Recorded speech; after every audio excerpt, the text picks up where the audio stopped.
My email account was turned into, the biggest scandal since Lord knows when. This was the biggest nothing burger ever. And that was just part of the rant yesterday with Hillary Clinton just opening up at a tech conference about why she lost everything except her. She said, I'm not perfect, but I only lost because of the Russians, because of the New York Times, because of the DNC. Right. Ronna McDaniel, who is the RNC chairwoman, joins us here to talk about this morning. What was your reaction? Well, it's just typical Hillary Clinton. I mean, I was in Michigan, ground zero. Hillary Clinton never came to our state. When she finally recognized that she was losing Michigan, her whole campaign was anti-Trump. She never put forward a vision for Michigan voters. Donald Trump came in. He talked about fair trade. He talked about jobs. He talked about the economy. He put forward a vision for the Michigan voters, and that's why he won. Wisconsin, too, right?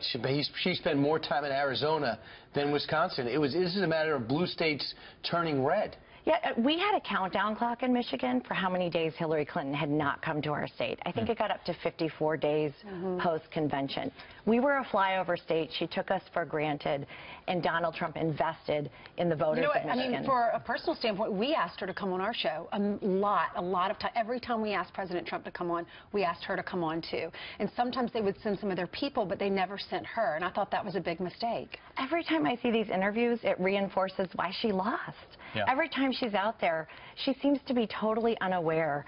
She has no self-awareness. Maybe she needs a class or something that we can send her to, because there's no accountability. And it reinforces every time why she lost when she goes out and does these interviews. And it exposes that she really believed the deplorables comment, which is one of the worst aspects. So President Trump didn't have a ground game. The RNC was able to provide him one.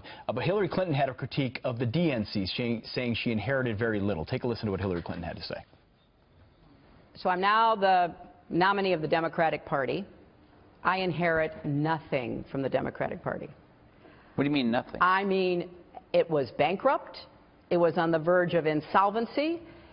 Its data was mediocre to poor, non-existent, wrong.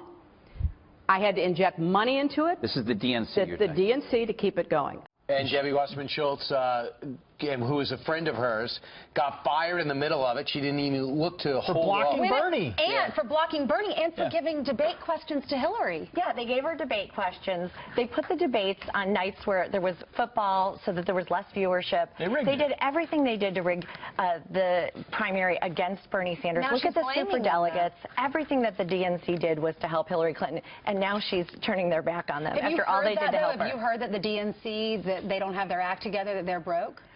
We see it. We see it every day. We're on the ground in all these states. The RNC is far superior in terms of data and ground game. We retooled after 2012, and we're going to continue to do that in 2018 and 2020. Part of the success in 2018 will be what can President Trump and Republicans get done. There's a lot of concern that the Senate Republican caucus can't stay coherent. What are you going to do to make sure his agenda actually gets passed through the Senate? Well, I'm traveling the country. I've been in 20 states. I've traveled over 70,000 miles. I have to bring the grassroots to Washington and tell our legislators, if we don't do the things that we campaigned on, we will see our voters turn their back on us in 2018. We have to repeal and replace Obamacare. We have to get tax reform. They're very pleased with the president. He's enacted deregulation. He's restored America's standing as a leader in the world. But they need to see Congress act and do the things that we campaigned on. What does the Republican base want the president to do about the Paris Agreement? I think they're going to want him to pull out. I think they want him to put America first.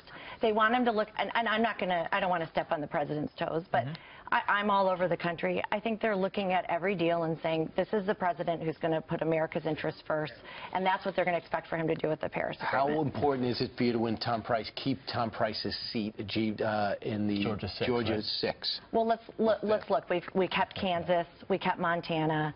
Georgia is where they've put all of their money. We won in the primary. In fact, Republican votes totaled more than the Democrat votes. The president came in and really helped us in the primary. We want to keep that seat. We want to make sure that the president has every help he can get. Yeah, and South Carolina is that same night as well. But of course, no matter what, the mainstream media will say Democrats win no matter, even if they lose. We won Montana in a state where there's a Democrat governor and a Democrat senator, and the's nothing. I mean, we can't win. And you're anti-body slam. Media. No more body slams, right? Only you, Brian. Thank you very much. And he's good at it. It's usually in the break. Okay. Thank you.